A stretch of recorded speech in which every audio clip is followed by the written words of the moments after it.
Do you think they have revealed to you the entire truth? I have to tell you that they obviously did not.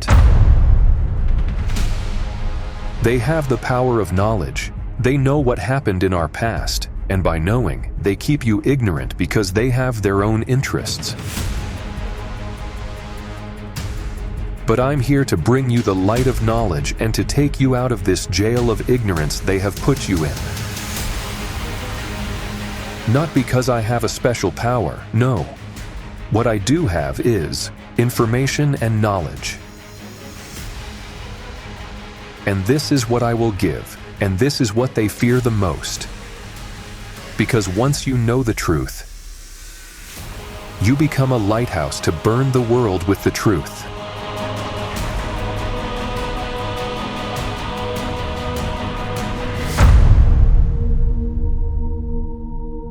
Dawn washes over a plain of clay and reeds. In the soft blue before sunrise, a priest ascends the stepped mountain of brick. He carries grain, oil, and copper, the dues of a city that feeds a god. Below, scribes bend over wet tablets, pressing wedges into the day's ledgers, measures owed, bodies counted, fields assigned. Above, the shrine waits, its doors gilded, its air thick with cedar and incense, brought from lands that know the ocean. This is not just worship, it is administration. The staircase is a tax corridor. The altar is a treasury. The god's house governs canals, harvests, marriages, and war. When the priest lays the offering, he speaks for a power older than kings. In these first cities, the world is arranged like the temple, layered, ranked, measurable. Those who control the calendar control the god's appointments. Those who control the storehouses control the people. And on clay, the first law is written, not only to remember, but to command. From here, a long current moves west. Myths travel with merchants. Rituals ride with soldiers. Ideas cross deserts like caravans. Creation, flood, the throne of heaven, the descent into death, the promise of return. Motifs forged in the smoke of the ziggurat will surface again in psalms, in gospels, in councils that argue over the nature of a savior. Some will call this evolution. Others will whisper, inheritance. A few will say the priests served visitors whose crowns came from the sky. Whatever you choose to believe, the pattern is real. To see it, we begin where state and altar were born together. The early 4th century is a hinge. Civil wars exhaust an empire. A general from the Balkans sees a sign, wins a bridge, and rearranges history. Constantine rules, issues toleration in 313, convenes bishops in 325, and founds a second capital in 330. He inherits Rome's bureaucratic machine, tax registers, grain doles, land levies, civic councils, and gives it a new center of gravity, the church. A faith from dining rooms and catacombs learns to speak in edicts and city plans.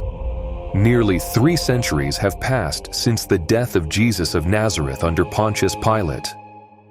What began as memory and practice has become a public force asking to be recognized. 6 centuries earlier, a different proclamation set the tone of the Near East. Alexander the Great crossed deserts and capitals, calling himself son of a god, greeted in Egypt as son of Zeus Ammon, honored in Babylon under the eye of Marduk, whom older traditions place in the Anunnaki lineage as a son of Enki. Whether hailed as Zeus's child or Marduk's favorite, the pattern was the same. Divine sonship, authorizing a world-ordering conquest. Alexander didn't just conquer, he stitched cultures, Greek schooling with Persian administration, Macedonian ambition with Egyptian and Mesopotamian cults, creating the Hellenistic matrix where myths translated, laws migrated, and cities learned a shared grammar. That is the stage Rome inherits, and the stage on which imperial Christianity now steps, where the older pattern of sacred authority and statecraft is already fluent. This world is practical to the bone. Curial elites fund baths and basilicas to keep their status. Provincial governors count heads and harvests. The imperial post gallops with orders. Urban poor line up at warehouses for bread. Calendars aren't just ideas, they are governance. When Sunday becomes the empire's rhythm and feasts tie farmers to a sacred year, civil time and holy time braid into one cord. The basilica, a civic hall reborn as a church, embeds worship inside administration. A bishop becomes part pastor, part statesman, part quartermaster. If you've read the oldest tablets, the structure looks familiar. In Sumer, the god's house is the city's brain. Offerings move up, decrees move down. A calendar decides who labors and who rests. Ledgers remember everything. The great assembly of powers, the Anunnaki, sets order at the top. Priests manage it on the ground. In that older telling, the descenders installed the first managerial religion, a system where worship, work, storage, law, and legitimacy lock together. Empires since then have been repainting the same engine. Name the pieces. Enlil, Lord of Decree, seated at Nippur, makes order by command. To crown a king you court Nippur, because decree beats muscle. Enki, Lord of Deep Wisdom, keeps the ME, the packages of civilization. Kingship, priesthood, scribal craft, music, truth, justice, the arts of city life. Inanna refuses to be a footnote. She sails to Eridu, charms Enki, and carries the ME to Uruk, centralizing culture in her city. Dumuzi, the shepherd king, embodies fertility and royal tenderness. Fields respond to his fate. Ishkur the storm claims justice in thunder and victory in rain. That council in the sky is not a blur. It is a map of who authorizes what. Now watch the 4th century echo this with new names. Constantine's councils don't enthrone a new Enlil, but they define decree for the church. Creed lines that fix what may be taught, read, and sung. Nicaea functions like a center of orthodoxy the way Nippur did for kingship. Legitimacy radiates from a seat. The ME find a Roman form, not mythic tablets, but canons, codices, episcopal jurisdictions, feast cycles, civilization packages of a Christian empire. When Inanna centralized culture by transferring the ME, she did in myth what Constantine does in policy. Gather, codify, redistribute authority. The older pattern isn't coy, it's standing in the doorway. Let's linger with Inanna and the ME, because it is the perfect analogy for creed canon consolidation. In Eridu, Enki keeps the ME, discrete powers that make a city a city. Sovereignty, truth, crafts, artistry, lawful speech, justice, priesthood, kingship. Inanna desires them for Uruk. Through wit and charm and too much drink on Enki's part, she draws the ME out, not stealing crude resources, but repatriating functions. As the boats ferry the ME upriver, Uruk becomes a hub. Whoever wants legitimate kingship, legal authority, music, or ritual must reckon with Inanna's city. Replace the boats with synods and book lists and you have the 4th century moment. Christianity aggregates competencies, creed, orthodox speech, canon, authorized books, orders, priests, bishops, jurisdictions, sees and metropolitans, calendar, feasts and fasts. Nothing pagan is smuggled in. The template of culture management is simply reborn under a new banner. The river is the same. The cargo has different names. And Nippur's logic lives on. Enlil's city conferred right to rule. Now conciliar cities, Nicaea, Constantinople, confer right to teach. You could win a throne by armies, but you could not keep it without Nippur's nod. In the same way, a bishop could be beloved by crowds, but without a conciliar definition, his teaching was precarious. This isn't a conspiracy, it's institutional physics. Decree seeks a center. Where does Jesus stand in the middle of this centralization? At the center, but not as a file folder. The creeds fight to protect a person, not a theory, a life. Yet the person who healed without fee, who ate with those outside the code, who called himself the Good Shepherd, he resists being absorbed by ledgers and schedules. Dumuzi carried shepherd kingship as a sacred template centuries earlier. Jesus will invert that template later, not by wielding fertility and force, but by laying down his life. We will come back to this inversion in full. Ishkur, the power of rain, storm, and judgment, sits behind every empire that equates victory with divine favor. When Constantine paints a sign on shields and claims heavenly sanction, in this sign, conquer, he is converting the storm's old logic into a Christic idiom. The trouble is not that God cannot favor justice, it's that power loves to canonize itself. Christianity must decide whether the God who stills storms is endorsing thunder or quieting it.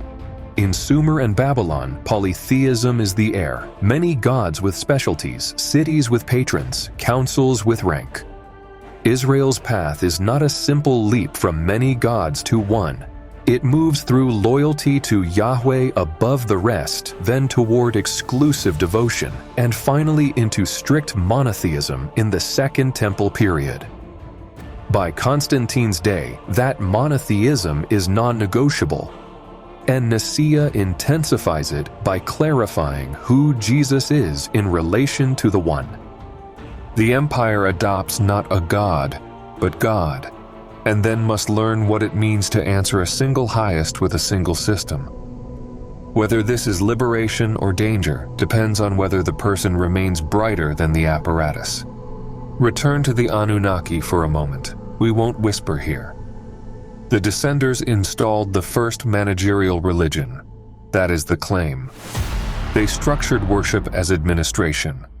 Temple, ledger, labor, surplus, decree.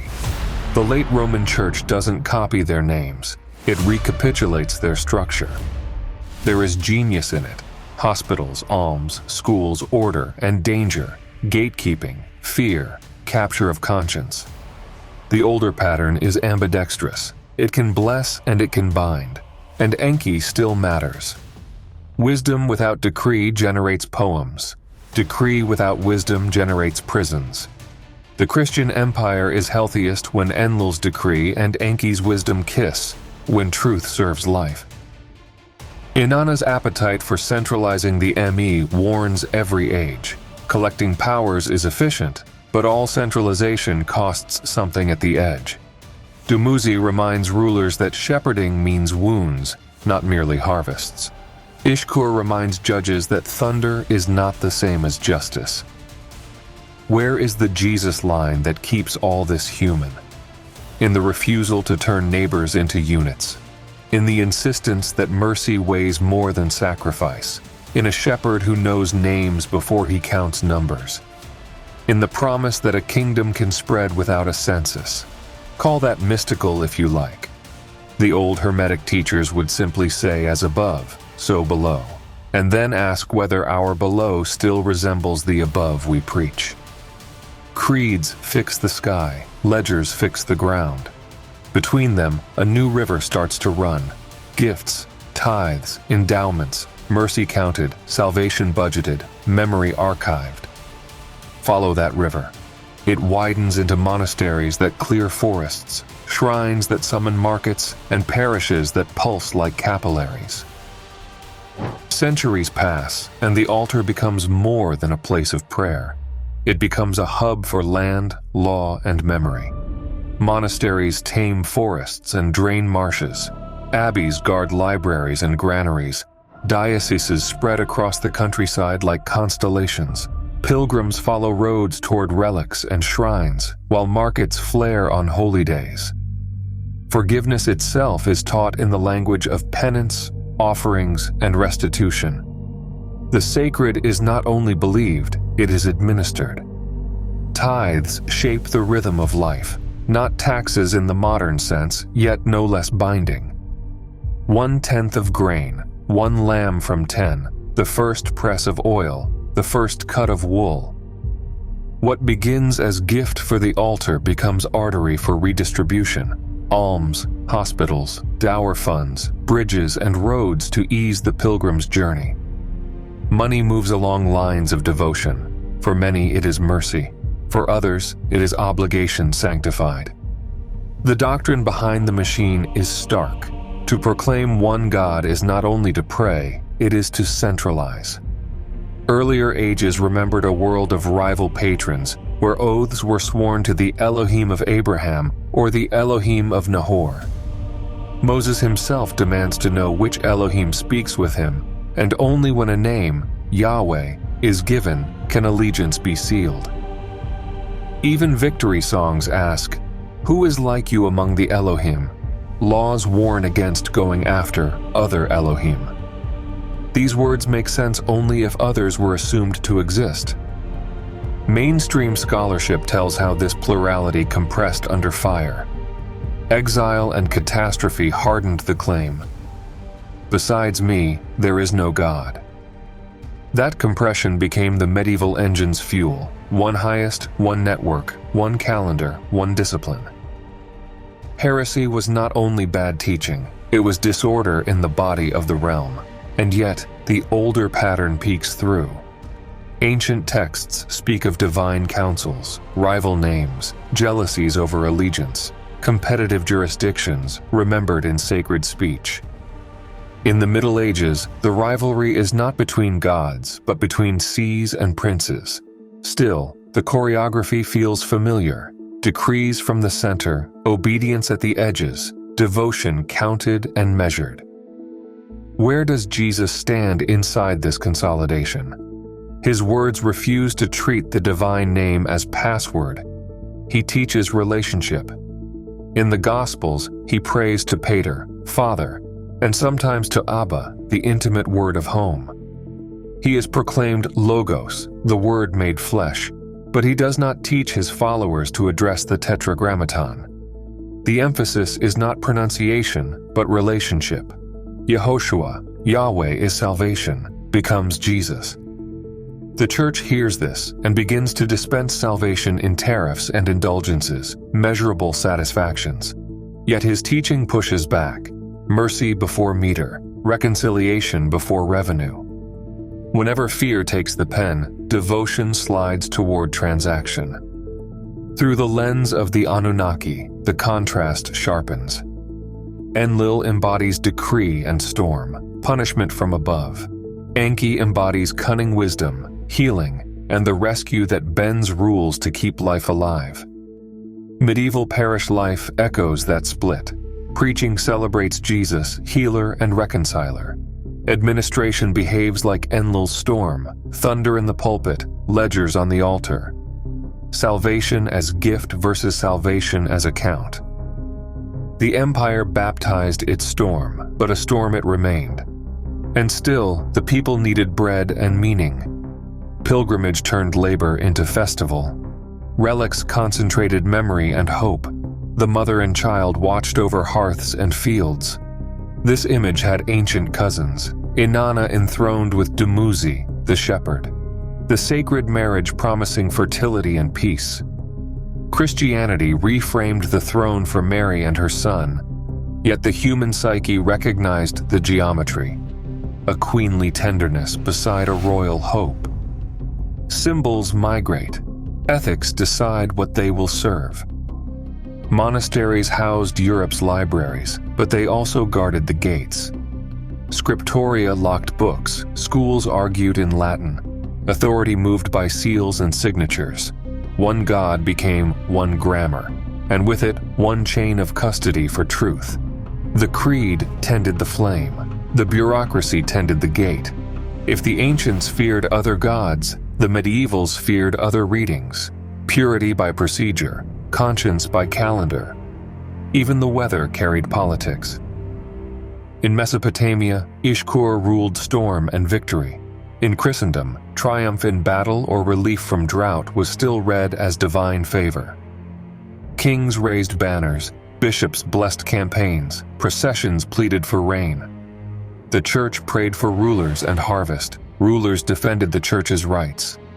It was not cynicism, but anatomy, altar, ledger, crown, the nervous system of society.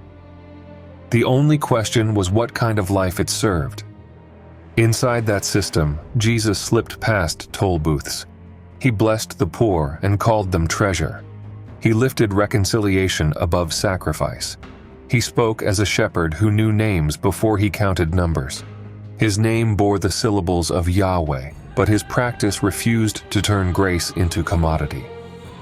He did not ban structure, but he never let structure own mercy. The medieval mind took the singularity of God as common sense, yet beneath it lay earlier strata. Plural Elohim, rival patrons, messengers bearing decrees. Those memories describe the path to the One. The church inherited the summit and forgot the climb. Forgetting the climb makes it easier to mistake custody for truth. Custody became the pressure point. Custody of sacraments, of books, of preaching, of memory. Parish life meant counting, confess, repair, contribute, comply. Belonging meant being entered on a list. The impulse was not evil, it was the human ache for order.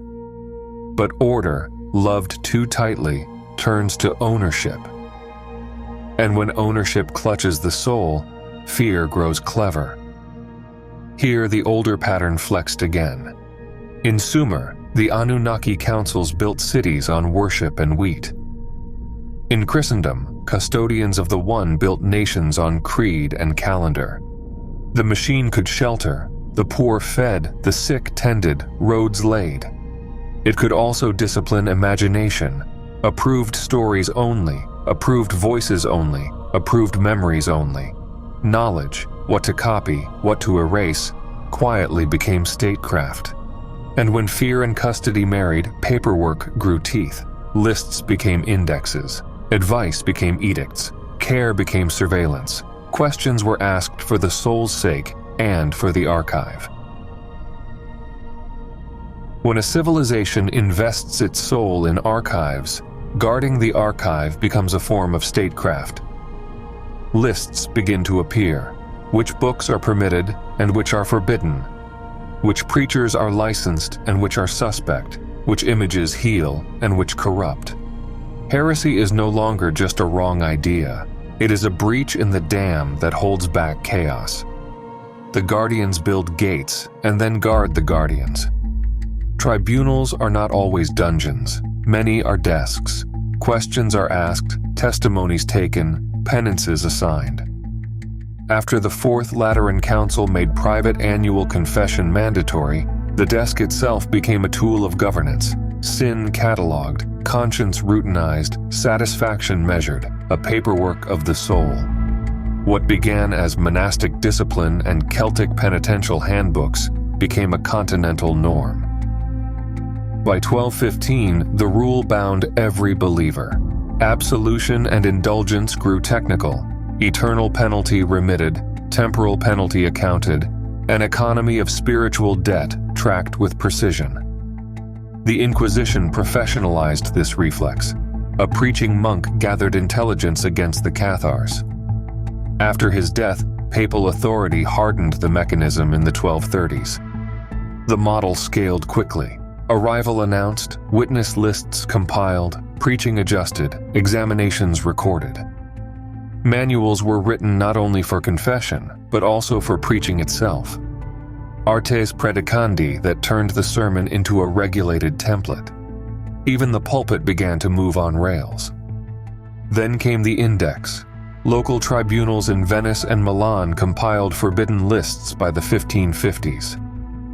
In 1559, Pope Paul IV issued the first official Index Librorum Prohibitorum, banning not only heretical works, but also humanists, hermetists, alchemy and astrology, the Talmud, and dozens of vernacular Bibles. In 1564, Trent endorsed and expanded it. In 1571, a permanent congregation of the Index was created. The blacklist became a living institution, its reach extending into the 20th century. The official aim was medicinal, heal the body by correcting the wound. But power loves a vault as much as it loves a sword. If scripture, canon law, legend, and miracle flow through custodians, then custody itself becomes sacramental. In Sumerian logic, those who held the keys to the god's house also held the right to define the real. Here, those who held the keys to the archive defined what counted as truth. The older pattern breathes through new lungs. Defenders said it was necessary. Truth deserved guardians. Yet fragments of truth gleamed in the banned traditions and peasant rites. Shards of a window smashed by anxiety of control. Esoteric voices whispered that idols were broken mirrors of a single sun. If so, the policing of memory was not just about ideas, it was about inheritance, deciding which ancestors could speak in public. And the penalty for the wrong memory could be ruin. Campaigns sometimes swelled into spectacle, burnings that turned judgment into theater. The auto da fe became a civic festival of orthodoxy, a choreography of fear that demanded guards, logistics, and fire. Even without flames, the chill spread. After Trent, the church consolidated into a centralized monarchy. Jesuits, the Holy Office, and allied orders defended doctrine, but above all, stability. Censorship became the chief technology for reasserting a fading monopoly on knowledge. Where was Jesus in this architecture? In parables that slipped past censors because they lived in fields and homes, in the beatitude that the merciful obtain mercy, in the refusal to break bruised reeds. His authority over the unclean was a word, not a bureaucracy. He healed by presence, not by policy. This is not a plea for chaos. It is a plea to notice when order begins to devour what it claims to protect. The gospel breathes best in air that welcomes questions. When a library becomes a throne, every book must bow. The ancient storm reflex read victory as divine favor, mutated here into the paper reflex. Read permission as truth. Fear wrote the index, and the machine obeyed. The Anunnaki thread is unmistakable. In temple states of old, scribes were priests of memory. They fixed calendars, rationed access, recorded debts, defined what could be said. Those who descended installed the first managerial religion: altar, ledger, decree. Medieval custody is that machine in Christian dialect. The names changed. The choreography did not. Confession manuals and indulgence bulls taught people how to mean their lives in standardized forms. Preaching textbooks trained clergy to say truth in regulated patterns. The index told scholars what not to read. Together, they organized the inside of the self as carefully as they policed the outside. It could shelter the weak, or it could shrink the soul. Number and order are good servants. They are cruel masters. Truth is not a barcode. If heaven runs on law, its purpose is love. But the vault will not hold forever. Presses multiply books faster than edicts can burn them. Shovels bring up tablets that hum with older hymns. Decipherers make the ancient rivers speak again. Cracks spread across the walls, light begins to pour through. The lights change, curiosity grows teeth. Philosophers argue over rights and conscience, kings and parliaments, contracts and consent. Censors lose ground to printers. At the same time, shovels and lenses begin to read the earth itself. Cities without names climb back from the dust. Alphabets thought dead relearn their syllables. A soldier scholar copies a trilingual inscription at Behistun, and cuneiform begins to speak again. In the 1840s, the mounds of the Tigris yield Nineveh and Nimrud. From the library of Ashurbanipal, thousands of clay voices arrive in London. A young clerk pieces fragments together and hears thunder in a whisper. A flood older than Noah, a creation that is not Genesis, a stair-stepped tower that touches heaven in fired brick. In 1872, he reads the Deluge tablet aloud, and the room forgets to breathe. The shock is not simply that the Bible echoes others, it is that the pattern proves durable across the ages. Is this theft or testament? Perhaps both. Memory flows like water.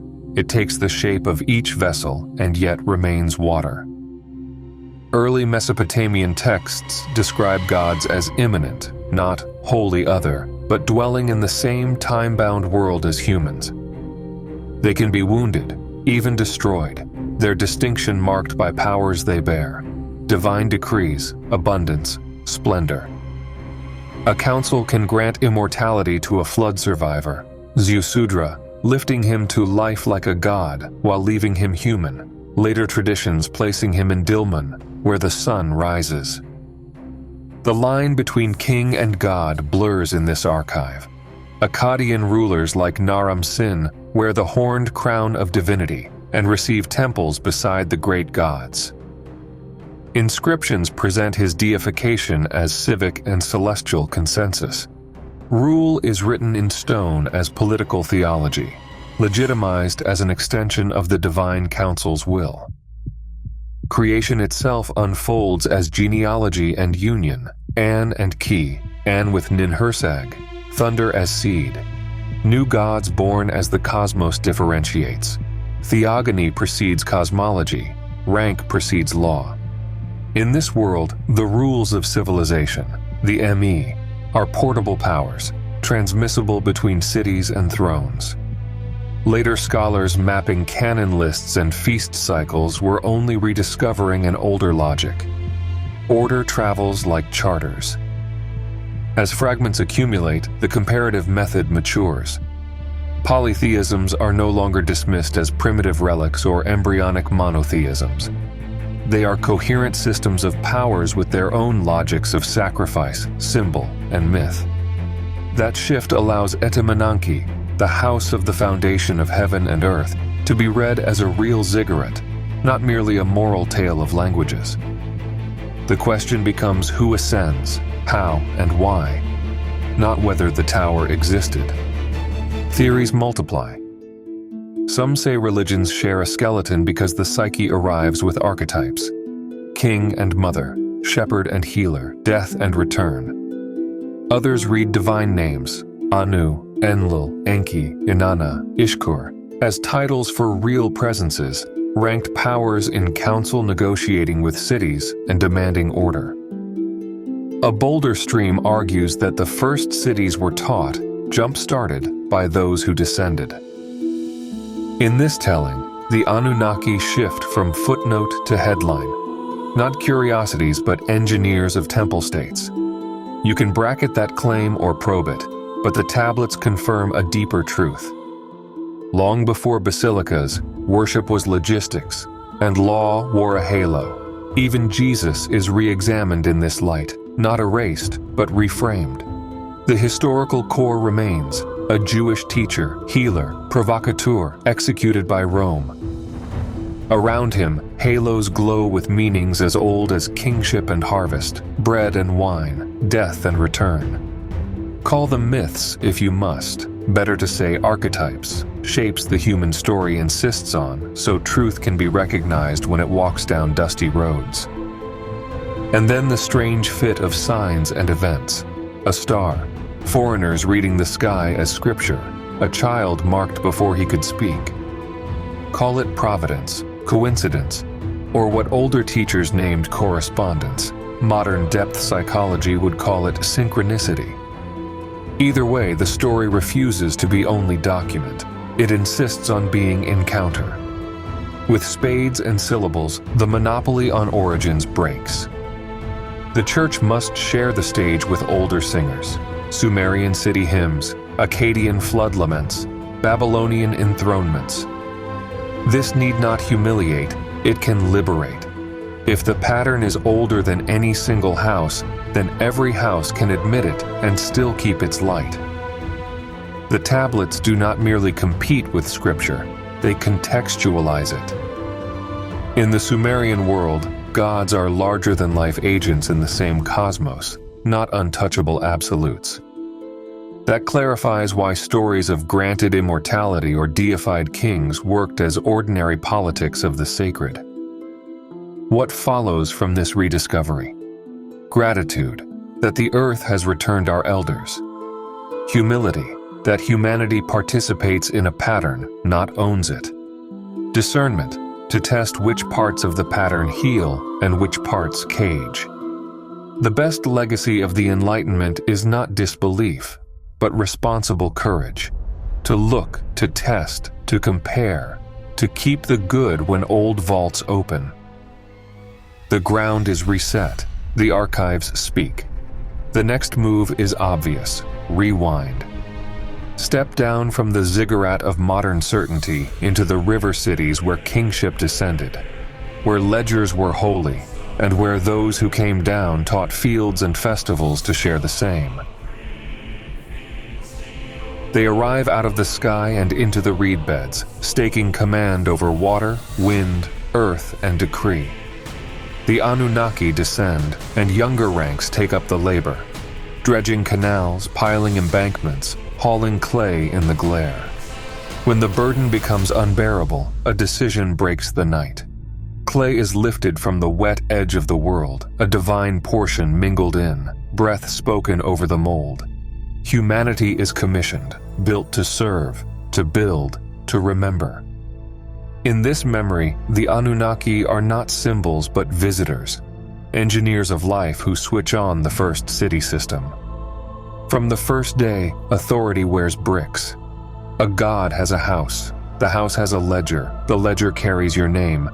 The temple is shrine and storehouse, workshop, court, and calendar. Grain moves upward. Decrees move downward. Processions pace the months. Festivals anchor the year. At the doorway, a scribe presses a stylus into clay, and worship becomes logistics. The deep codes that make a city possible, the ME, are counted like tools in a chest. Kingship, priesthood, lawful speech, scribal craft and measures, justice, music, metallurgy, fire, judgment. Inanna feasts with Enki, receives tranche after tranche of these ME, and rushes them upriver to Uruk. Not loot, but competencies. Not plunder, but protocols. From that moment, whoever seeks authority must reckon with the city that holds the rule sets. Eridu guards the first memory among sweet waters, Enki's house of the deep, where purity is a system, not a mood. Washings, anointings, perfumed smoke, steps timed and ordered so that certain hands on certain days may cross the line and serve. Control of purity becomes control of access, and access decides who eats from the granary and who waits outside. Uruk builds a grand stage at Inanna, teaching crowds to breathe in rhythm with the throne. Nippur holds the high ground of decree. Enlil's word there settles arguments that armies cannot. Dynasties climb its terrace because a sentence spoken in that house can change the temperature of every palace downstream. And above the thunder sits Ishkur, reminding kings that victory loves to wear the weather as a crown. The sacred marriage ties the machine to the soil. In festival night, the king takes the part of Dumuzi the shepherd. Inanna receives him. The city sings bread and milk, grain and river, womb and rain. Crops will answer the scepter. Fertility becomes public policy. Beneath the pageant flickers a quieter diagram. The conjunctio, the union of opposites, sun with moon, breath with body. Later ages will carry it inward. Here it powers the year on the temple roof. Beneath the hymns the numbers hum.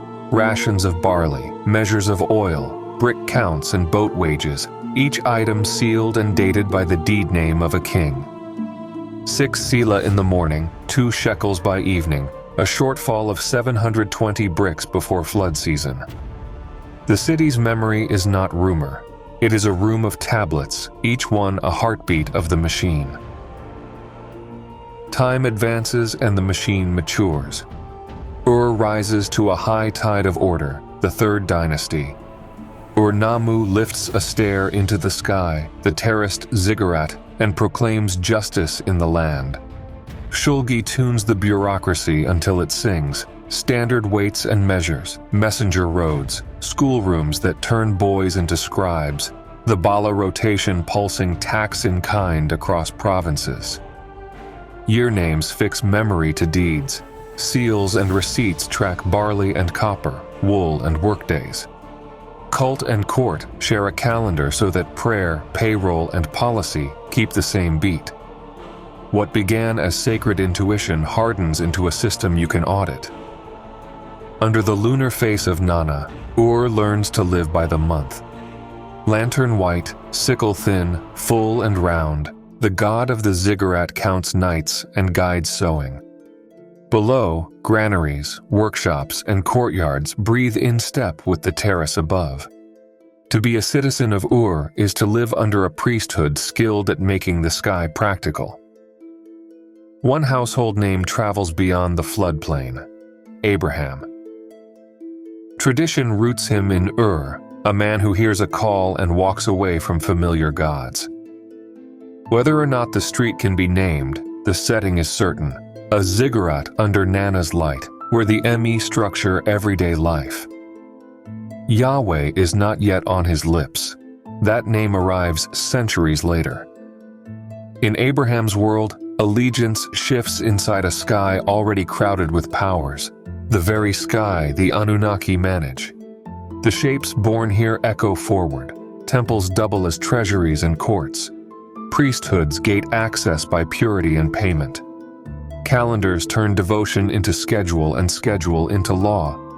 Councils define decree, and decree defines reality. When a Galilean voice rises in another age and tongue, the pattern feels familiar. He blesses those crushed by the code, heals without fee, calls his path a yoke that lifts instead of breaks, and speaks as a shepherd who knows names before counting numbers. The clay for that conversation is needed here. The Anunnaki install the first managerial religion. Kingship descends, shrines wire authority, society is organized by sacred modules, the ME, that can be centralized, transferred, and withheld. Scribes secure memory, priests guard access, festivals train rhythm, decree sanctifies plan. Later empires repaint the chassis, relabel the parts, but inherit this frame. And the faces on that frame keep the argument alive. Enki, merciful and cunning, bending rules to preserve life. Enlil, storming boundaries, punitive and sovereign. Inanna, relentless, gathering powers into a coherent city. Dumuzi, the shepherd lover, promising that kingship will feed as well as command. Their temperaments become the permanent tensions inside every state: rescue or regulation, improvisation or decree, tenderness or thunder. Already the symbols Western scripture will crown appear here in clay. 4 rivers that water a world, a garden that wants a keeper, a tree at the center, a queen beside a throne, a shepherd at the city's edge calling flocks by name. Symbols travel better than armies. They carry news from age to age even when names are forgotten. So the pattern is set. Eridu turns water into access. Uruk defines the modules that make a culture run. Nippur speaks the decree that makes a throne legitimate. Ur perfects the ledger under the moon. The calendar beats. The clay remembers. From this point on, any civilization that borrows this scaffold learns how to feed multitudes, and how easily feeding can become binding. The marvel and the danger are twins. Follow the river. The dialect will change. The rhythm will not. Babylon waits, where creation becomes constitution, and a stair of brick aims at the sky. Power climbs upriver and crystallizes into epic. In Babylon, creation is not sunrise, but constitution. A storm champion defeats the sea deep, cleaves the body of chaos, stretches a vault above and a floor below, fixes the stations of the lights, nails the seasons to a calendar. Order begins with conquest and survives by decree. The rite repeats each year. Recite the making of the world in the God's house, and the world agrees to keep breathing. Behind the poetry stands a sober cosmology. Chaos is real and must be curbed, yet even the dragon remains a creature under divine command. Later poets will echo this image, the fleeing serpent, Leviathan, because the combat myth was already ancient when they sang it. Here, enthronement hymns double as wiring diagrams. If the champion rules the heights, his priests rule precincts, and his king rules the roads. At New Year, the divine image leaves its chamber. The king is ritually stripped and reauthorized, and the processional way becomes a living model of the cosmos in motion. The choreography confirms the tablets, as above, so below. Decree flows downward through brick and bread. But order is fragile. The flood stories confess it. People multiply, grow noisy, and the Sky Council answers with silence by water. One man receives warning. A hull is sealed. Seeds and beasts are loaded. For 7 days the storm rips at the seams. Then a deck opens onto a slope of mud and the smoke of an offering. The gods gather like flies, and mercy returns with the scent. Whether remembered as natural disaster or policy from those who sit above the weather, the logic is the same. When the system overloads, reset it. Preserve a remnant, rewrite the rules. The tower tale sharpens the same lesson. A ziggurat is not a fairy tale tower but a negotiated stair. Who may ascend, on which days, with what rights, by whose leave? Unauthorized climbs end badly, not because ascent is wicked, but because access is jurisdiction. In a launchpad city calling itself the Gate of the Gods, vertical traffic is always licensed. The stair is theology, and theology is crowd control. Through the Anunnaki lens, Babylon perfects what Sumer first built. Creation becomes constitution. Divide waters, assign lights, enthrone a chief. Flood becomes corrective policy. Reduce the noise, preserve a seed, reboot the program. Towers become access control. Time the gates, punish freelancing. The stair is never only symbol, it is address. Serpents coil through these texts because chaos keeps pressing back. The dragon Ishkur pins, Mushusu in Babylonian memory, later Leviathan, is not Satan, but sea made personal, a coil that must be cut for space to live. When psalmists borrow the image, they inherit Babylon's older logic, a world founded by striking the serpent and setting bounds for the deep. Cosmology first, ethics later. And then another figure enters this weather. Waist deep in a river, not on a stair, he acknowledges the flood and passes through it clean. No terrace, no tax, no gate day. The sky opens, a voice authorizes, a dove descends. Later, when he stills a storm with a sentence, creation's motif contracts to breath. Put a boundary on the waters, restore order, but as gift rather than decree backed by granaries. The story doesn't end with bricks. Centuries later, on the same stage under new crowns, the reflex persists. When the Sasanian throne feels hemmed in by Christian powers, Shapur II turns theology into state policy. Doubled head tax, dismantled churches, a Catholicos executed at Seleucia Ctesiphon. Monastic communities hunted across Babylonia and Adiabene. From 339 to 379, persecution runs not as riot, but as program. Loyalty is measured in coin and conformity. The stair is closed to those who pray with Rome, and Babylon continues to argue.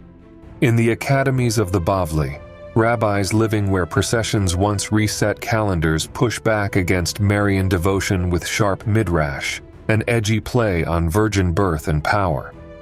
The polemic only makes sense if Christian motifs had become local weather. Mesopotamia is still debating access to the holy. Babylon's legacy is the tight weave, cosmos into calendar, temple into treasury, myth into management. The champion's victory is replayed as audit and festival. The year is tied like a bundle and carried into the next. The pattern asks its old question again and again in every empire that borrows its frame. When waters rise, who holds the vessel, and who decides who climbs aboard? On the Levantine coast, thunder is not just weather, it is a god. A council gathers beneath a high father, El, while a younger storm hero, Baal, wrestles the season, dies into drought, and rises with the rains. His sister or his lover searches, cuts her skin, calls him back. The land answers. This is not poetry for the sake of art. It is survival in narrative form. The council matters. When Hebrew poets later sing of a divine assembly, they are not inventing out of nothing. They are translating a grammar their neighbors already knew, a heaven run like a palace, with ranks, roles, and delegated powers. Deliberation is the architecture of order. Anyone who lived under a city gate judge knew the pattern by instinct. The queen matters as well. Mother of the land, patron of sailors, lady of love. Call her Asherah. She receives cakes and vows. Her poles rise on hills. Her name is etched into amulets tucked into households. Reformers rage, the people less so. A mother at the center of heaven and home is not easily erased. Centuries later, when Christians sing of a woman who bears a king and remains pure in bearing, it is not simple imitation. It is the persistence of archetype. When life feels fragile and hope expensive, the psyche reaches for a mother on the throne. The storm thread crosses into Galilee, but it changes timbre. A voice rebukes wind on a lake and asks why hearts are more afraid than waves. A story of a father and prodigal restores a house without a goat for the sky. Lilies grow clothed without temple cloth. Birds eat without priestly accounts. It is as if the storm god laid down his spear and returned to teach agriculture of the soul. Comparisons need care. Israel, Canaan, and the church are not flattened into a single mush. The point is how symbols migrate, how people repaint their heavens with new ethics while carrying the same scaffolding. Some interpret council as memory of literal assemblies of the powerful. Anunnaki in one tongue, angels in another. Others treat it as metaphor for justice patterned on higher law. Either way, councils need courage more than flattery. Without it, deliberation collapses into noise. Even the daughters of Jerusalem, singing as chorus in ancient love songs, carry this grammar. They are not passive voices, but congregations answering in liturgy, reminding leaders that sacred authority depends on the people's response. Remember that when bishops gather in councils and creeds are sealed by chant. Chorus is power too. Widen the frame. Baal wears the title Rider of the Clouds. Later hymns saddle Yahweh with the same image, not by accident but by inheritance. Heaven is pictured as a staffed court, sons of the gods, envoys, messengers, ranks that mirror earthly councils. Architecture follows the seating plan of the sky. Law imitates its deliberation. The queen's seat persists because families want a mother at the center as much as cities want a father at the gate. Asherah's groves are cut and replanted again and again. Sailors whisper her name at sea. Households tuck her presence into thresholds. Centuries later, another mother and child will inherit the throne of tenderness, not by plagiarism, but because the human heart insists on giving mercy a face. Storm, council, queen, three notes that tune the Levant. They travel easily. They echo in Israel, in the church, and in every village where weather decides supper. The council orders, the storm enforces, the queen remembers why it matters. And into that orchestra, a Galilean voice introduces a new instrument. Authority as gift, not quota. Access as compassion, not fee. Carry that shape forward. It explains why later councils behave like courts, why processions still call down weather in song, and why ceilings keep painting a mother with a child at the center. The coast taught the interior how to talk about heaven. The rest of the story is how that heaven learned to answer back. Assyria sharpens the creed that gods march in armies. Stone reliefs become liturgy in stone, tribute in processions, kings loosing arrows at lions, captives weighed like sacks of grain.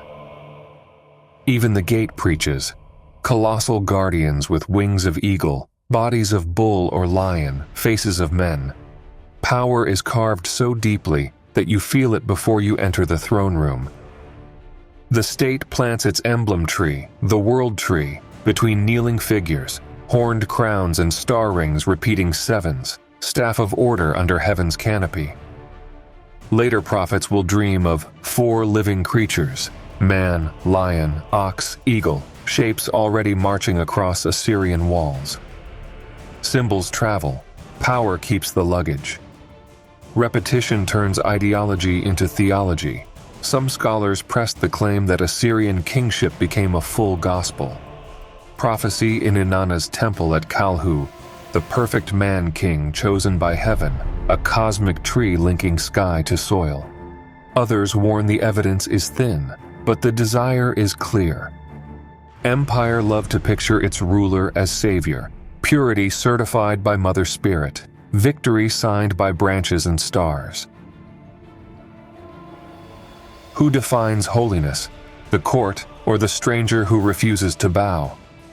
Prophets answer from the margins. One tale sends a reluctant preacher to Nineveh, where mercy shocks the city more than terror.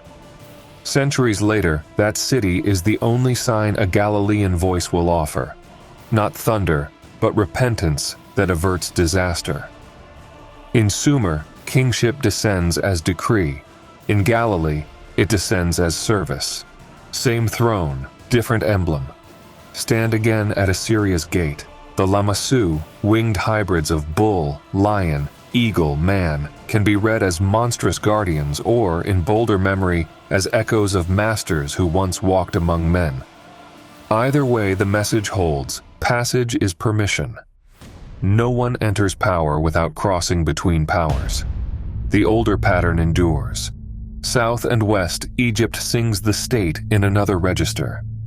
The dead king rises as Osiris. Isis gathers him by spell and love. Horus inherits the sky with a falcon's gaze. Justice is a feather, Maat, against which every heart is weighed. Thoth records, 42 assessors judge, the court assembled around the god. Religion becomes jurisprudence, geometry becomes theology. The imagery refuses extinction. Isis cults sweep into Rome, temples close under imperial decree, but the symbols survive in amulets, burials, and hunger for a court that cannot be bribed. That endurance explains why certain shapes reappear in Christian art. The mother with royal child, the slain and risen ruler, the meal that promises more than bread. Not crude plagiarism, but the repertoire of the human spirit finding new hosts. Even bereavement rites are transposed. Festivals of lament and return around a beloved god flow into Holy Week sorrow and Easter dawn. Critics and enthusiasts debate the measure of continuity, but the effect is clear. Old hopes clothed in stricter monotheism. Alchemy whispers through Egypt's chapels. The union of sundered halves, black and gold, sky and earth, what later philosophers call conjunctio. Where Osiris is dismembered and rejoined, where heart meets feather, the work aims at just union. Christian theology will name it as natures and persons. Mystics will live it as bread and body, mercy and truth kissing in a single mouthful. Osiris's burial, waiting, rising, grammar for transformation, reminted around a historical life. Thread the Galilean voice through this double river. He walks into funerary houses and trades dirge for laughter. He blesses bread as life outlasting the tomb. He declares measures that mirror Ma'at. With the measure you use, it will be measured back to you. And moves the scale inside the conscience. No lamassu, no spear procession. A gate with no stone guardians, only a sentence. Come to me. The older pattern is not destroyed, it is gentled. Under Assyria's shadow, winds and demons fill the imagination. By the time of Jesus, Second Temple literature is thick with borrowed names and restless fears.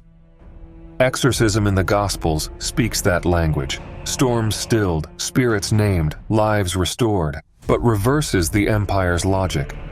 Authority as mercy, not as badge. In Assyria's thresholds and Egypt's scales, some see a preserved memory of descenders who taught measures, stationed guardians, and legitimized rule through rite and spectacle. Others see the natural evolution of empire. Either way, the structure is the same. Altar, ledger, crown. And the question keeps returning.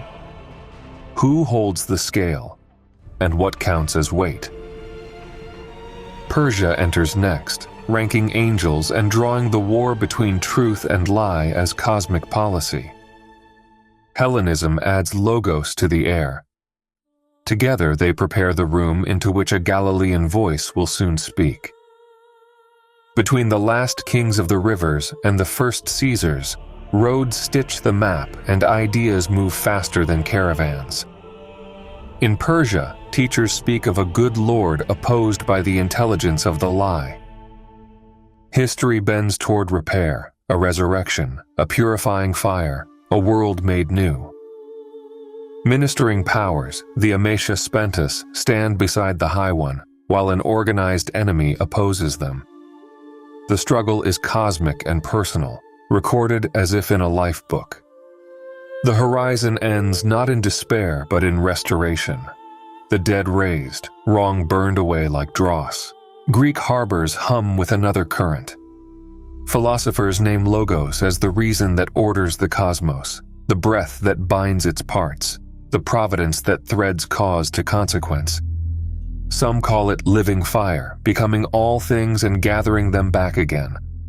Others call it law, fate, guidance. However named, it is mind at the heart of matter, the rational soul of the world.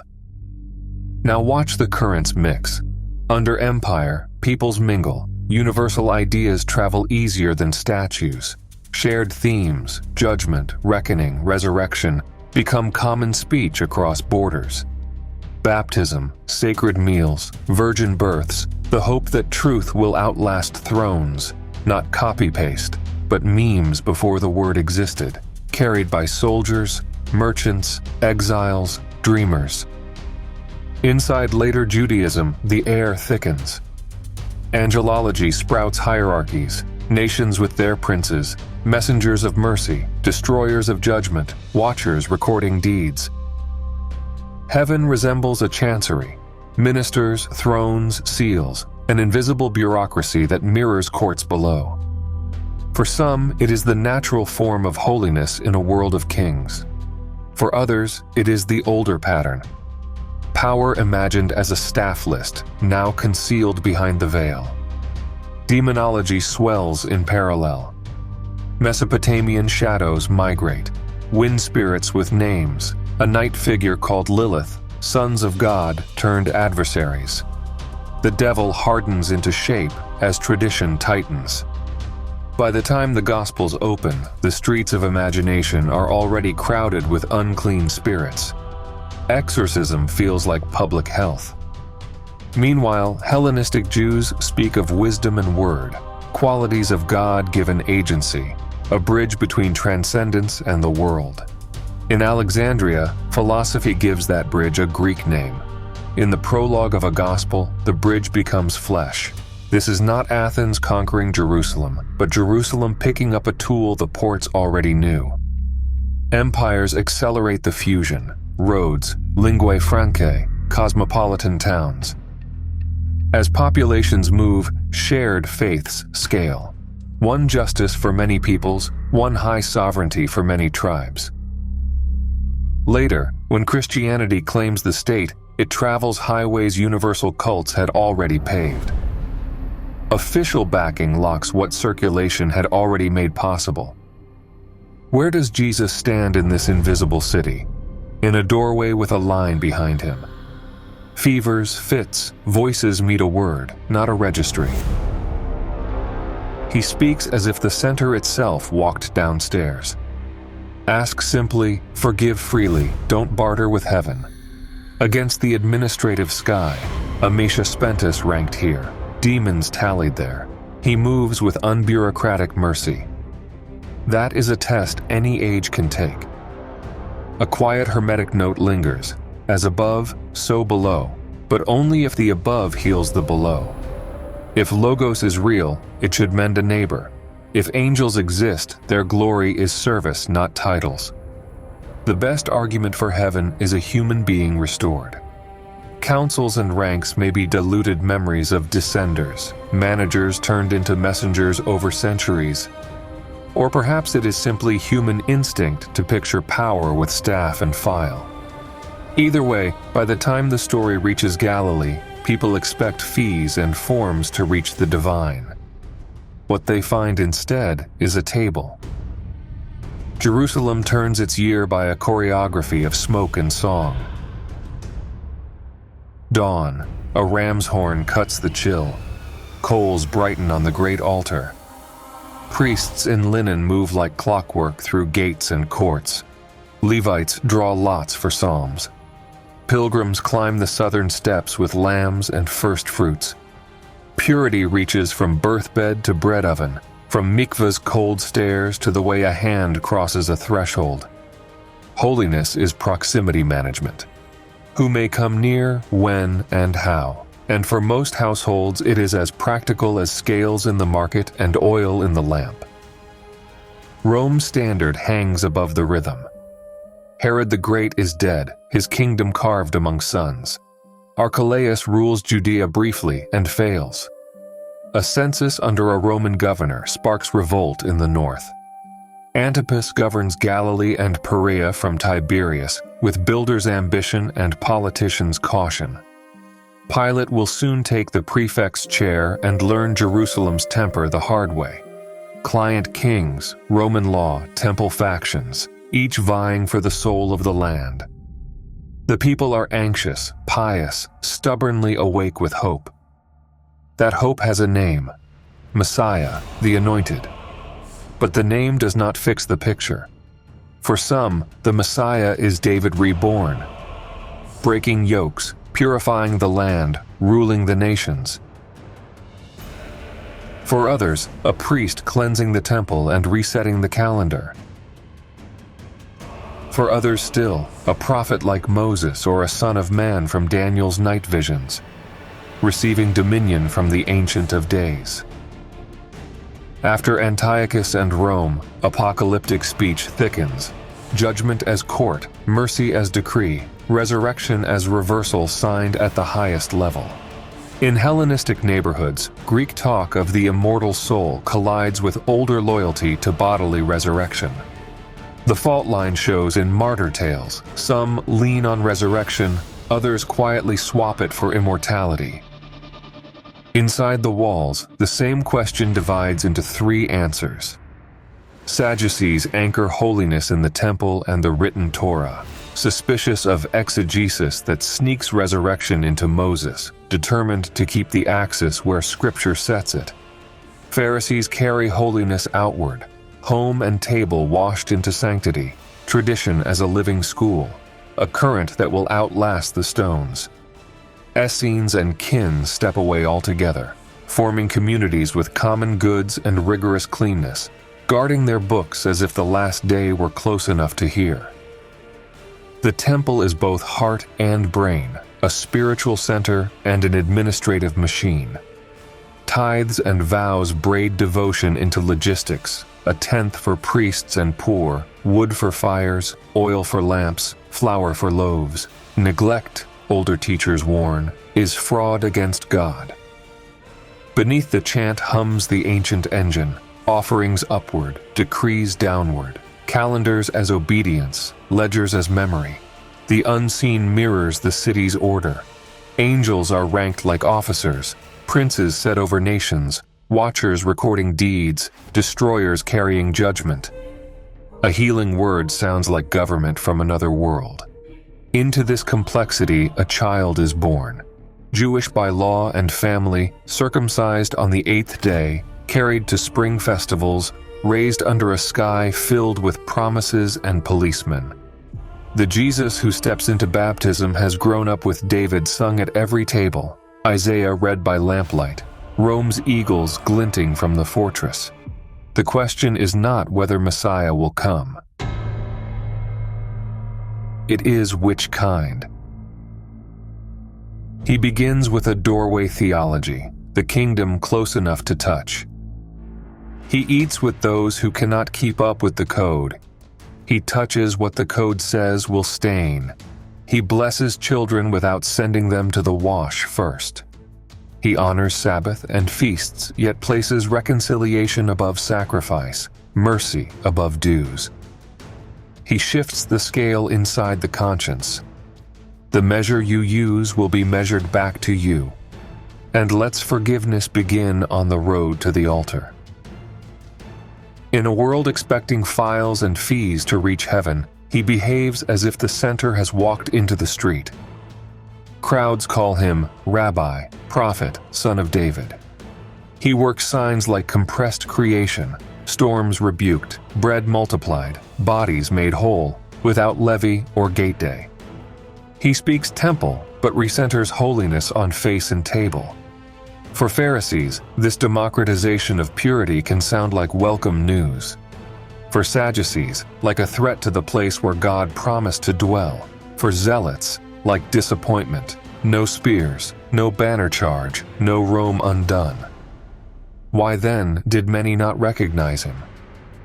Not for lack of longing, but because scripts clashed.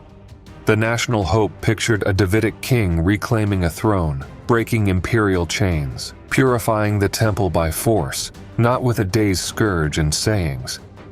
A Messiah crucified under Rome looked like failure, not victory. Torah itself warned, "Everyone who hangs on a tree is cursed." Guardians of law heard reports of eased boundaries, meals with sinners, and concluded it was laxity, even when he swore he had come to fulfill, not abolish. And when he spoke of the temple's ruin, many heard treason against hope, not prophecy of harder mercy. Why did others confess him as the Anointed? Because everything turned on a morning they refused to call metaphor. They staked their lives on resurrection, the Father's verdict on the condemned, and reread Scripture in that light. The suffering servant finally made sense. The Son of Man receiving dominion could now pass through death to take it. They remembered meals that remade outcasts, mercies that rearranged lives, Spirit descending like temple on the move, holiness relocated into people. They trusted witnesses, women at the tomb, then men who had run, until conviction hardened. The crucified lives. And that changes Messiah more than any throne could. The apostles lived the transition in real time. Peter speaks first in the city.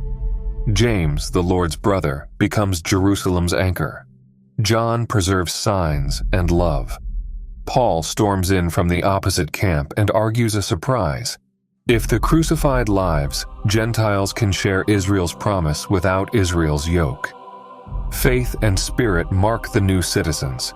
A council in Jerusalem confirms it with light conditions, guarding fellowship without turning news into burden. The movement remains Jewish in bones and calendar, but now breathes for the world. Street theology explains their urgency. The city buzzes with apocalyptic timetables. False messiahs rise and fall. Stones burn in 70. Another revolt breaks hearts in 132. When the temple falls, two futures crystallize. Rabbinic Judaism gathers scripture into portable sanctuary, rebuilding Israel around book and table. The church carries Israel's hope into harbors and roads, proclaiming a Messiah who conquered without crushing. One turns sacred into text, the other announces sacred in flesh, refusing to stay in one house. Underneath, the Near Eastern pattern still presses: altar, ledger, crown, councils above mirrored by councils below, storms as proofs of rule, demons crowding the dark. By Jesus' day, that pattern runs administrative in heaven and earth. People feel it when priests check a vessel, scribes fence a rule, Romans demand a census, zealots dream of thrones. The Anunnaki thread, descending councils, modules of order, access by purity, translates into Israel's own grammar. The Galilean does not deny the pattern, he reroutes it. Access becomes gift, holiness moves instead of waiting behind gates, authority serves instead of counting scars. Law can fence out danger, parable can bring it home to be healed, duty without clinging turns fear into joy. Ledgers are still kept, but they no longer keep you. So the moment sharpens. A people under Rome, divided over holiness. A city run by priests and scribes, humming with apocalypse. A sky filled with angels and named adversaries. A boy becomes a man and steps into the river. From there he will place a table in the middle of the machine and ask the world to sit. The rest is shockwave. A birth under threat. Skywatchers trace omens in the heavens, a geometry of light across desert nights. A ruler grows afraid of a child. Ancient scripts stir. Foreign sages, a mother guarding a promised life. Gifts that smell of sanctuary and burial. Yet the scene lands in a back room, not a throne room. No palace, no choir. Just a young family learning how to hide and hope, while the world's attention passes like wind over their roof. The voice raised in that house is not a priest's tally or a governor's decree. It carries the cadence of a teacher, the patience of a carpenter. He invites the weary to a yoke that lifts instead of crushes. He speaks of a father whose rain falls on the ungrateful as surely as on the grateful. He keeps widening the table until it troubles the careful. When he acts, structures shiver without force. Diseases collapse like broken contracts. The unclean return as neighbors. A single command dissolves the invisible bureaucracy like fog at dawn. He walks through archetypes and repairs them from within. The shepherd knows names before he counts numbers. The physician restores before asking who can pay. The bridegroom supplies wine to joyless feasts, turning ritual into reunion. The king rejects spectacle, arriving not in pomp but on a borrowed animal beneath palms cut by common hands. None of this fits empire's script. Wind and water recognize him. A squall slumps at a sentence. The creation epic condensed to a breath, a boundary placed on the deep. He walks the surface of fear, teaching trust, not performance. On a hillside, bread multiplies without levy. In narrow alleys, fevers vanish at a word. He looks into eyes stained by shame and touches the untouchable, cleanness spreading faster than contagion. Holiness becomes transferable in reverse. His stories cut straight to the moral nerve. A prodigal becomes a house restored by mercy. An enemy becomes the rescuer on a roadside. Kings, vineyards, coins, lamps. Each parable reshapes a familiar frame to carry compassion without breaking it. He keeps refusing to tie access to tolls. Doors open now by forgiveness, not payment. At supper, covenant takes form.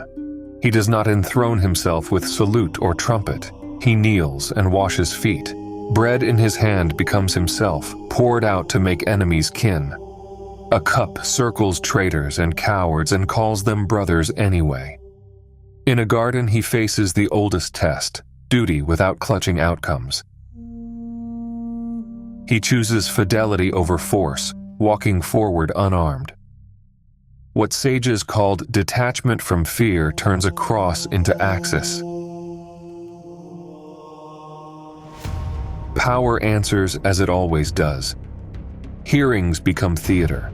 Sentences are signed to make examples. A placard mocks him as king. He dies beneath it. Archetypes close, liberator crushed by the machine he opposed. But the pattern does not end where patterns end. Dawn meets women at a tomb, disbelief braided to joy. Then men who had run, called by name, steadied at a table. No stormed palace, no statute revised. Breakfast on a lakeshore, peace breathed into a locked room. Descent, death, return. The ancient triplet plays again, but inverted. Old gods ruled by coercion and spectacle. This one rules by presence and gift.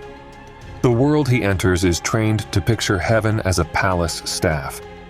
Angels ranked, demons named, accusers, watchers, files, and fees. He does not sneer at it, he simply moves as if the center has stepped into the hallway. Ask simply, forgive freely, don't barter with heaven. The Father is not a distant chairman, but a presence already near. Debts released as hearts release each other. The bureaucracy is not denied, it is bypassed. Another kind of dissent emerges. Even the enemy list changes function. Demonology had swollen into a theater of fear. Authority becomes the power to restore a life to community. The last week compresses everything. Crowds cheer liberation they can measure. Authorities hear treason. Friends argue about greatness, then fall asleep when asked to watch. He overturns tables, not thrones. He warns that violence in pious hearts is the most dangerous of all. Soldiers arrive. He forbids swords in his defense. A rooster breaks the night. A man weeps in a courtyard. A governor questions truth. Outside the wall, empire repeats itself. Then the hinge, a sunrise that forces a decision. If it is illusion, the movement ends as a footnote.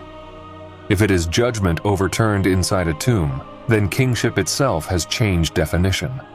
Witnesses swear the second reading. They recall meals that remade outcasts, mercies that reordered lives, spirit descending like temple gone mobile. They reread their scriptures through this lens. The servant's suffering makes sense. The Son of Man gains dominion by passing through death. They speak of a kingdom already present, resistant to bureaucracy, law fulfilled, not erased by love. What does this do to the story of the first descenders? It turns it inside out.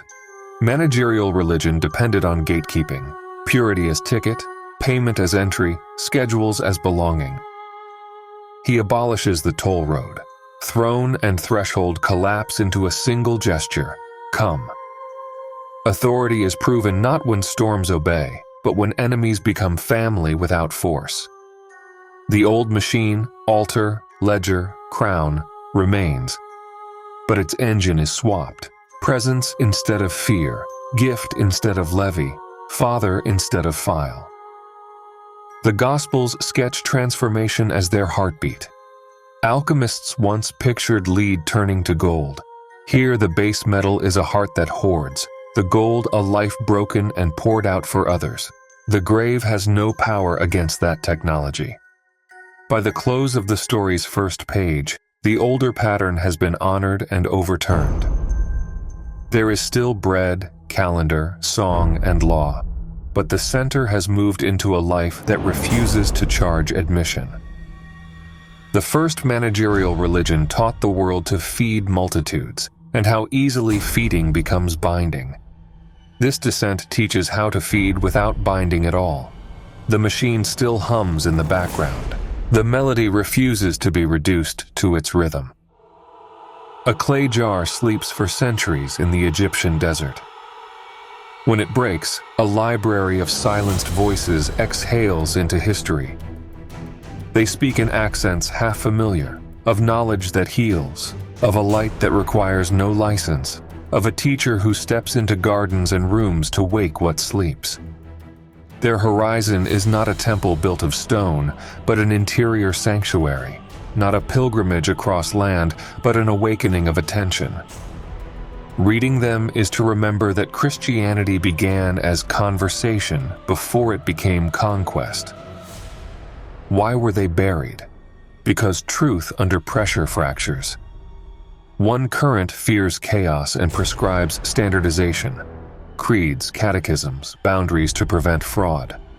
Another fears stagnation and prescribes discovery, insight, inner hearing, courage to pass the first bright thing in search of the brightest. Both currents can be righteous. Both can deform into monsters when humility is lost. The jar's voices whisper humility. They claim awakening as a human birthright, not a clerical privilege. A refrain returns. The reign of God is within and among us. Not escape from justice, but embodiment of it. The deeper the light inside, the less bearable it is to darken another's life. The clearer the Spirit's whisper, the less need for whips to move a neighbor. Knowledge, when true, is not a ladder for pride, but a lamp for service. The pattern is familiar to esoteric ears. As within, so without. Inner form shapes outer world. Jung saw the same grammar. Symbols are not decoration, they carry truth. Mandalas do not cage the soul, they chart a way home through chaos. Synchronicities, moments when outer events rhyme with inner need, suggest meaning is woven into matter. None of this erases history. It explains why history can heal when symbols are read as mirrors of the heart. And the Anunnaki thread. Here it is democratized. If there were descenders, the deepest gift was not an engineering diagram, but a conscience blueprint. A council in heaven is intriguing. A council in the chest is urgent. To call the human being a meeting place for the divine is to name the oldest temple, the one no empire can tax. Jesus stands at this doorway as host. Not reduced to cipher or slogan, he is the one who makes inner discovery safe. He demands the kiss between inner and outer, love of God joined to love of neighbor, contemplation joined to bread. He gives secrets, then sends disciples back to cities to live them in public. He makes gnosis serve mercy.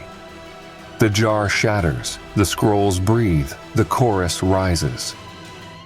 They do not overthrow the church. They remind the church what a church is for. We have walked a long road, from clay ledgers to golden chalices, from palace reliefs to desert jars, from councils of gods to committees of bishops, from towers to tables, from tax to tithe to alms to love. The pattern has been patient. Humanity built houses for heaven and taught heaven its calendar. Kings were crowned by rivers, then law was baptized with creeds. The engine of religion served order and sometimes mercy. It also learned to love itself too much. What breaks the spell is not contempt for institutions, but the awakening of persons. When a human being becomes sanctuary, the pyramid is no longer the only architecture that keeps the world from falling. When a conscience hears God clearly, it steps into rooms where fear is policy and opens a window. When love grows roots in the chest, it redistributes power sideways, meals shared, debts forgiven, enemies humanized. The priesthood of the heart does not abolish priesthoods, it corrects them. A last key unlocks the inner temple. Gnostic voices call the world a craft of a lesser maker. The demiurge, Yaldabaoth, served by archons who manage fate and law. Beyond them lies the fullness, the pleroma, the source of light and truth. Salvation is gnosis, awakening the spark that remembers its origin. In this lens, the voice that builds grids and polices access is not the highest but the custodian of the cage.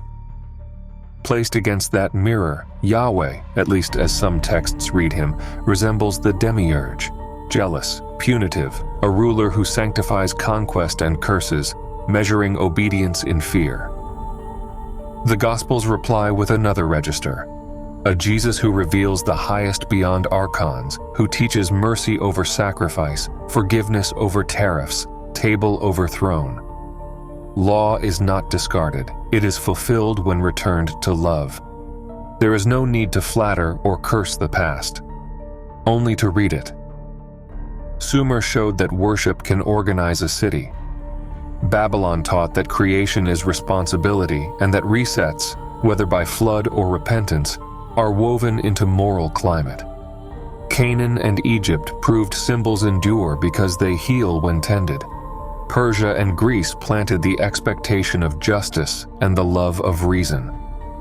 Israel warned to hear the poor and distrust smooth talk. The church remembered and forgot in equal measure, raising hospitals and sometimes prisons of the mind.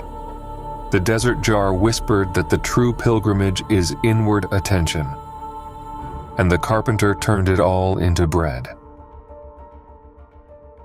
What then of the Anunnaki? If the name means the rumor that cities were taught by those who came down, it explains why altar and ledger married so early. If it means councils of ranked powers behind visible thrones, it explains why angels, archons, and principalities haunt the scriptures. If it means the temptation to outsource conscience to managers in the sky, the Gospels close the door gently and invite each person to stand upright.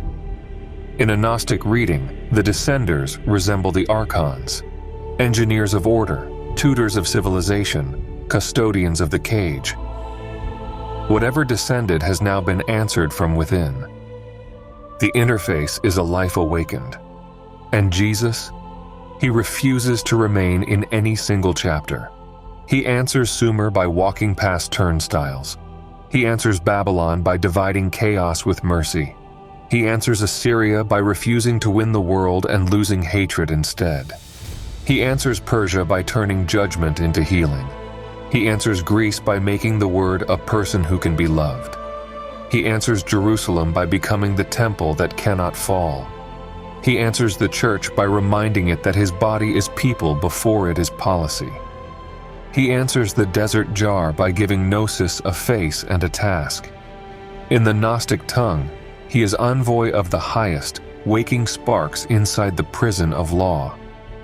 So the stair of bricks is left behind, and the marble corridors, the libraries, tribunals, altars, and storehouses. Their lessons are carried forward, their wounds are laid down. What blessed the ancestors is blessed, what bound them is released. Music that makes neighbors neighbors is kept, drums that drown conscience are silenced. The sanctuary sought across the map waits where it has always been, within. Once lit, it cannot be taxed, seized, or silenced. The older pattern ends not with rupture, but with light that refuses to cast shadow. If archons once kept the gates of heaven, the gate that matters now opens from the inside. This video is the result of long research on the history of Christianity and the possible parallels with the first religion in human history in Mesopotamia, when the Anunnaki descended from the heavens. Personally, the path of salvation is nothing other than the awakening of one's own consciousness. For this, there are certain keys that invariably lead to the opening of doors, placing humanity face to face with the Anunnaki and with the entire structure of power in the world. The message on this channel is energetic and radical, yet non-violent and peaceful. Many wise men and masters have clearly passed through this world and left these teachings behind. This is the true message of Jesus, and the foundation that can be found in all religions when the veils of greed, selfishness, and the pursuit of power are removed. Wise is the one who conquers himself. If you enjoyed the video, leave a comment, hit the like button, and share it with your friends and family who are interested in the subject. See you in the next video.